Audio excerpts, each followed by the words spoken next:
नमस्कार, मैं हूं पंकज मटपाल और आज एक बार फिर आपके कुछ सवालों के जवाब के साथ मैं आया हूं आपके सामने। और शुरू करते हैं ये सवाल जवाब का सिलसिला। लेते हैं कि करके कुछ सवाल। पहला सवाल जो मैं ले रहा हूं ये पूछा है कुलदीप सिंह जी ने। कुलदीप सिंह जी कुछ स्कीम्स में SIP कर रहे हैं और साथ ही 2 लाख रुपए लमसम भी इन्वेस्ट करना चाहते हैं। और स्कीम्स हैं DSP small cap fund, Mirae Asset emerging blue chip fund, Kotak flexi cap fund, SBI blue chip fund और साथ ही HDFC बैलेंस्ड एडवांटेज फंड। 15 से 20 साल का इन्वेस्टमेंट होराइजन है ऐसा कहा है, लेकिन साथ में भी कहा है कि 6 साल के बाद बच्चों की एजुकेशन के लिए 50 लाख रुपए चाहिए। तो पहला इमीडिएट टारगेट जो है वो तो 50 लाख रुपए का है, 6 साल में होने चाहिए। और फिर उसके बाद 10 साल में 1.20 करोड़ रुपए और फिर रिटायरमेंट के लिए 2 करोड़ रुपए। और अभी आपकी एज है 41 ईयर्स की, तो यदि रिटायरमेंट एज 60 ईयर्स की मान लें तो यानी कि 19 ईयर्स है रिटायरमेंट के लिए। आप क्योंकि लास्ट 2 ईयर्स से 12,000 रुपीज़ पर मंथ की SIP कर रहे हैं और आगे भी SIP करते रहेंगे, तो यदि 12% के CAGR पर मैं कैलकुलेट करूं तो अब से 6 साल के बाद लगभग 18 लाख रुपीज़ इकट्ठा हो सकते हैं। और यहाँ पर यदि आप 10% से इन्वेस्टमेंट को स्टेप अप करते हैं तो लगभग 25 लाख रुपए इकट्ठा हो सकते हैं।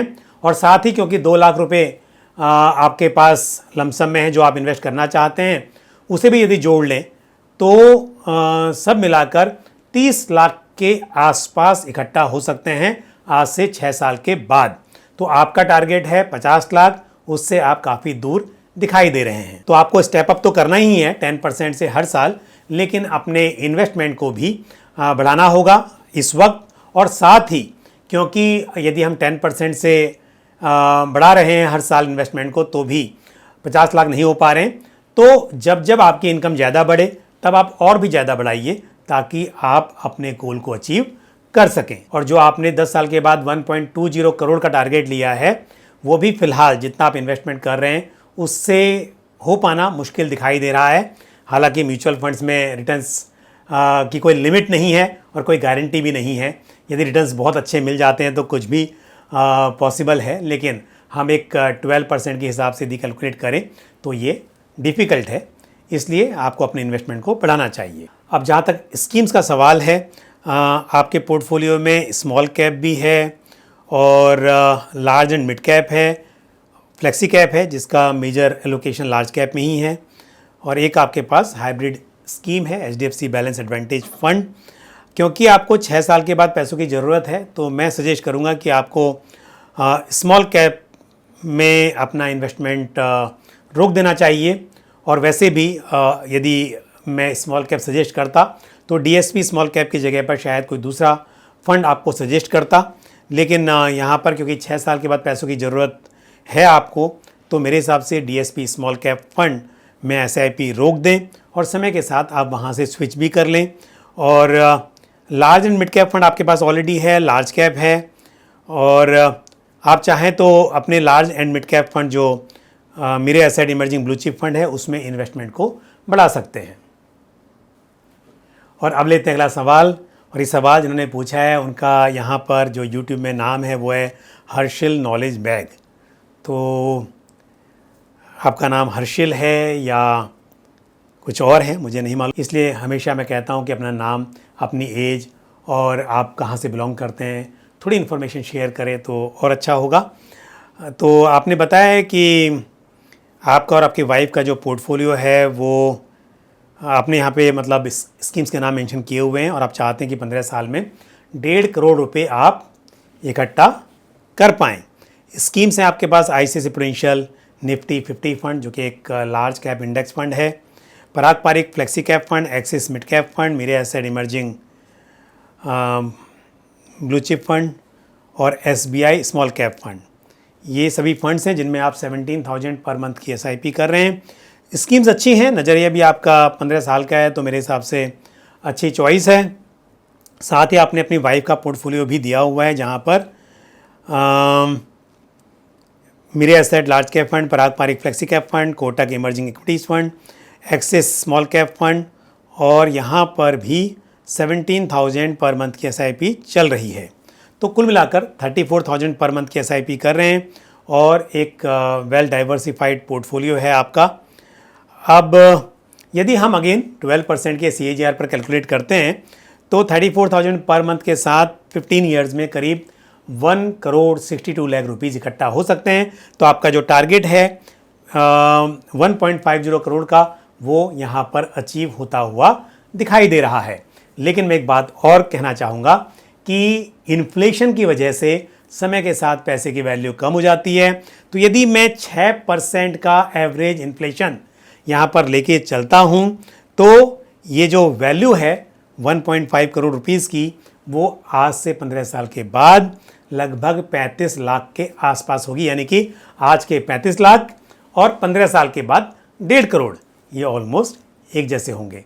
तो इसके लिए आपको समय समय पर अपने इन्वेस्टमेंट को ज़रूर बढ़ाना चाहिए ताकि आप जो भी आपका फाइनेंशियल गोल है उसे पूरा कर सकें। अदरवाइज नंबर तो अचीव हो जाएगा लेकिन उतने पैसों में वो काम हो पाएगा या नहीं, या वो चीज़ें जो आप बाय करना चाहते हैं वो कर पाएंगे कि नहीं, ये कहना मुश्किल है। तो इन्हीं स्कीम्स के साथ आप आगे बढ़ सकते हैं, लेकिन समय के साथ आप इन्वेस्टमेंट अमाउंट को बढ़ाते जाइए।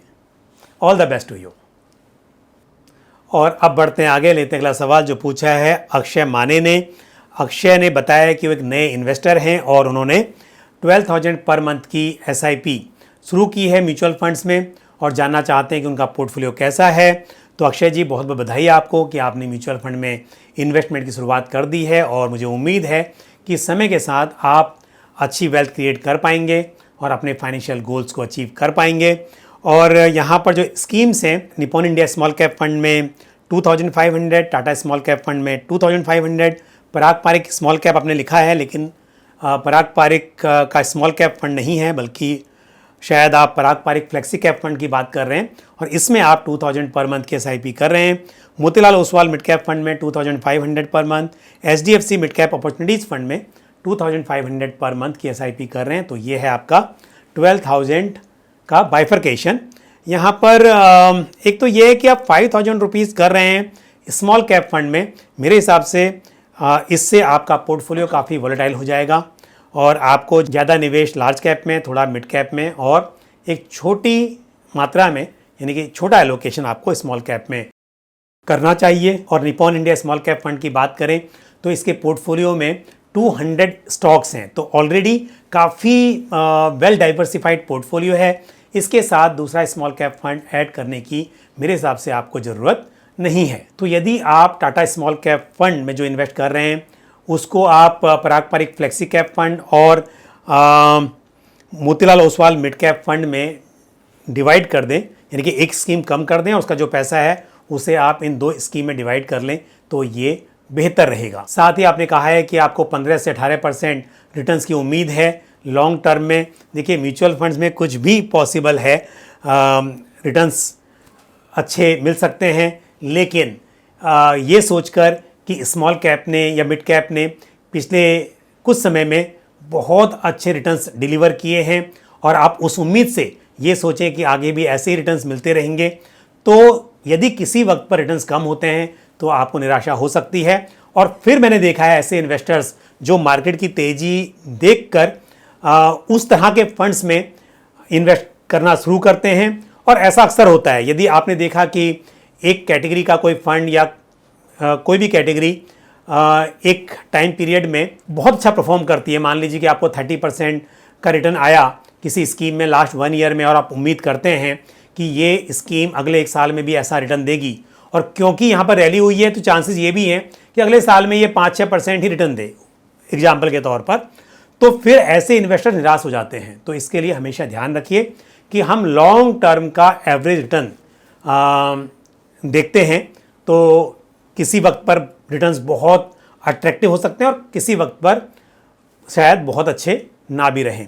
तो आप 15 से 18% की उम्मीद कर रहे हैं और ऐसा हो, ऐसी उम्मीद करते हैं, लेकिन मैं हमेशा जब भी कैलकुलेट करता हूं तो आपने देखा होगा कि 12% के CAGR पर कैलकुलेट करता हूं ताकि आपको निराशा ना हो। हालांकि रिटर्न्स गारंटीड नहीं है, 12% भी होंगे या नहीं होंगे उसकी भी गारंटी नहीं है, लेकिन हिस्टोरिकली हमने देखा है कि 12% या उससे अधिक के रिटर्न्स एक्सपेक्ट करना एक डाइवर्सिफाइड पोर्टफोलियो से ये मुमकिन दिखाई देता है। और इसके लिए मैं हमेशा कहता हूँ कि आपकी जो एक्सपेक्टेशन है वो एक फेयर एक्सपेक्टेशन होनी चाहिए। आप बहुत ज़्यादा ऑप्टिमिस्टिक ना रहें, नहीं तो कई बार आपको डिसअपॉइंटमेंट का सामना करना पड़ता है। और लास्ट चीज़ कि जिस तरह का पोर्टफोलियो आपका है उसमें वॉलेटिलिटी के चांसेस काफ़ी ज़्यादा हैं, तो आप घबराएं नहीं और लॉन्ग टर्म के लिए इन्वेस्टेड रहें। All the best to you. अब लेते हैं अगला सवाल जो पूछा है संदीप जुनेजा जी ने। संदीप जी का सवाल ये है कि उन्हें एक स्मॉल कैप में SIP करनी है और उन्होंने Nippon India small cap fund चुना है, लेकिन वो कह रहे हैं कि इसमें मिनिमम 5,000 रुपीज़ का इन्वेस्टमेंट करना पड़ेगा, जबकि उनका बजट 2,000 पर मंथ का है। तो संदीप जी निराश मत होइए, Nippon India small cap fund में आप मिनिमम 100 रुपीज़ की SIP भी कर सकते हैं। तो यदि आप 2,000 की SIP करना चाहते हैं तो बिल्कुल कर सकते हैं। यदि लमसम इन्वेस्टमेंट करना हो तब मिनिमम जो इन्वेस्टमेंट अमाउंट है वो 5,000 रुपीज़ है, लेकिन क्योंकि आप तो बात कर रहे हैं SIP की, तो आप 2,000 रुपीज़ की SIP बिल्कुल यहाँ पर कर सकते हैं। और आपका नज़रिया 15 से 20 साल का है, तो ऐसे में स्मॉल कैप फंड आपके लिए अच्छी चॉइस है। लेकिन ध्यान रहे कि स्मॉल कैप फंड में उतार चढ़ाव की संभावना यानी कि वॉलेटिलिटी ज़्यादा देखी जाती है, और ऐसे में आपको यदि मार्केट फ्लैक्चुएशन से घबराहट होती है तो फिर आपको स्मॉल कैप में इन्वेस्टमेंट नहीं करना चाहिए। और यदि आपको मार्केट के उतार चढ़ाव से डर नहीं लगता है तो लॉन्ग टर्म के लिए स्मॉल कैप फंड एक अच्छी चॉइस मानी जा सकती है। और अब लेते हैं आज का आखिरी सवाल जो पूछा है संजय अधिकारी ने। संजय जी का सवाल यह है कि उन्होंने कुछ म्यूचुअल फंड्स में इन्वेस्ट किया हुआ है, और साथ ही संजय जी ने अपने बारे में बताया कि वो कोलकाता के रहने वाले हैं और गवर्नमेंट एम्प्लॉई हैं, 43 ईयर्स की एज है, और पिछले 2 साल से वो म्यूचुअल फंड्स में इन्वेस्टमेंट कर रहे हैं। और 5 फंड्स उन्होंने चुने हैं, और ये 5 फंड्स हैं एक्सिस लिक्विड फंड जहाँ पर 3,500 की SIP चल रही है, Nippon India small cap fund में 8,500, पराग पारिक फ्लेक्सी कैप 2020 लिखा है, मेरे हिसाब से 2,000 रुपीज़ होगा शायद। ICICI लार्ज कैप फंड तो उसका नाम ICICI prudential blue chip fund है, और दूसरा एक ICICI prudential large and mid cap fund है। तो शायद आप ICICI prudential large and mid cap fund की बात कर रहे होंगे जहाँ पर 5,000 की SIP चल रही है। हालांकि आपने SIP वर्ड यूज़ नहीं किया है, लेकिन आप कह रहे हैं कि 2 साल से आप इन्वेस्ट कर रहे हैं, तो मुझे लगता है आपने SIP ही यहाँ पर की होगी। अगर मैं गलत समझ रहा हूँ तो आप अगेन कमेंट बॉक्स में मुझे बता सकते हैं। और मेरे एसेट मिड कैप फंड में आप 5,000 रुपीज़ इन्वेस्ट कर रहे हैं। तो यहाँ पर मेरे एसेट मिड कैप फंड अच्छी चॉइस है, पराग पारिक फ्लेक्सी कैप भी अच्छी चॉइस है। Nippon India small cap fund में आप इन्वेस्टमेंट ज़्यादा कर रहे हैं लार्ज कैप और मिड कैप के मुकाबले, तो मेरे हिसाब से आपको स्मॉल कैप में कम करना चाहिए। सिर्फ मार्केट की तेज़ी को देखते हुए आप ऐसा डिसीजन ना लें। और ICICI prudential large and mid cap fund है तो उसका भी एलोकेशन मिड कैप में जाएगा। फंड्स आपके बहुत अच्छे हैं, लेकिन एक्सिस लिक्विड फंड में जो आप इन्वेस्टमेंट कर रहे हैं उसका कारण मुझे समझ नहीं आ रहा है। यदि आप बात कर रहे हैं कि 17 ईयर्स का आपका इन्वेस्टमेंट होराइजन है और आप जानना चाहते हैं कितना पैसे इकट्ठा हो सकता है, तो लॉन्ग टर्म के लिए लिक्विड फंड में इन्वेस्ट करने का कोई मतलब नहीं बनता है। लिक्विड फंड का ऑब्जेक्टिव होता है पैसों को शॉर्ट टर्म के लिए पार्क करना। जिस तरह से आप सेविंग्स अकाउंट में कुछ पैसे बचा कर रखते हैं कि महीने में जब भी ज़रूरत पड़ेगी उस वक्त पर खर्च करेंगे।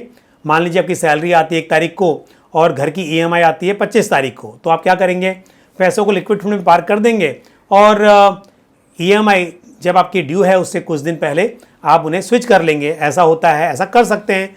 या फिर मान लीजिए कि कोई बड़ा खर्च आने वाला है, उदाहरण के तौर पर आपने एक घर बुक किया है और आपको टाइम टाइम पर इसका पेमेंट करना है, अंडर कंस्ट्रक्शन प्रॉपर्टी, एग्जांपल आपको मैं दे रहा हूं क्योंकि लोग अक्सर ऐसा करते हैं। तो आपको पता है कि 2 महीने में 1.5 महीने में बिल्डर जो है आपको डिमांड भेजेगा, आपके पास पैसे हैं, बट क्योंकि आपको पता है कि 1.5-2 महीने में 3 महीने में कंस्ट्रक्शन लिंक्ड पेमेंट है तो कभी भी डिमांड आ सकती है। तो तो ऐसी जरूरतों के लिए आप लिक्विड फंड में पैसे पार्क कर सकते हैं, या इमरजेंसी के लिए जहां आपको पता है कि किसी भी वक्त पर जरूरत पड़ सकती है, अनसर्टेन एक्सपेंसेस के लिए, तो आप पैसों को लिक्विड फंड में पार्क कर सकते हैं। Otherwise liquid fund wealth creation के लिए हेल्पफुल नहीं है।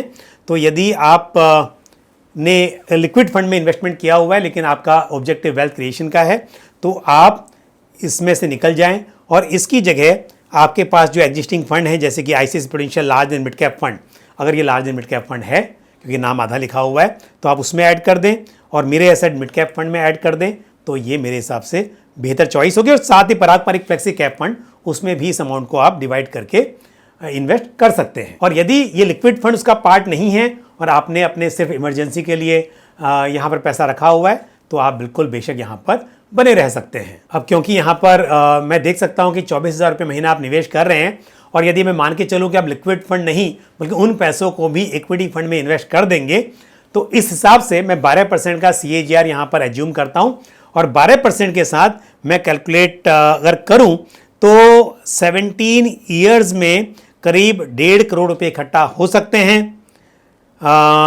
इस प्लानिंग के साथ। लेकिन एक बात वो कहना चाहूँगा, जो हमेशा आजकल मैं बहुत रिपीट कर रहा हूँ इस बात को, क्योंकि मैं देख रहा हूँ कि कई व्यूअर्स या इन्वेस्टर्स इन्फ्लेशन का ख्याल नहीं रख रहे हैं। तो यदि आप 6% का इन्फ्लेशन भी यहाँ पर मान के चलते हैं, तो 1.5 करोड़ की वैल्यू आज से 17 ईयर्स के बाद करीब 55-56 लाख के आसपास रहेगी। तो यदि आपको उतनी ही ज़रूरत है तब तो ठीक है, लेकिन यदि आप आज के 1.5 करोड़ रुपये के बराबर पैसे चाहते हैं, तो आपको अपने इन्वेस्टमेंट को बढ़ाना होगा, क्योंकि आज से 17 ईयर्स के बाद 1.5 करोड़ रुपये आज के 55-56 लाख के आसपास ही रह जाएंगे। और इसके लिए मेरी राय यह है कि आपको अपने इन्वेस्टमेंट को, अपनी SIP को 10% से मिनिमम स्टेप अप करना चाहिए। और यदि 10% से स्टेप अप करते हैं तो करीब आप 2 करोड़ 78 लाख के आसपास इकट्ठा कर सकते हैं।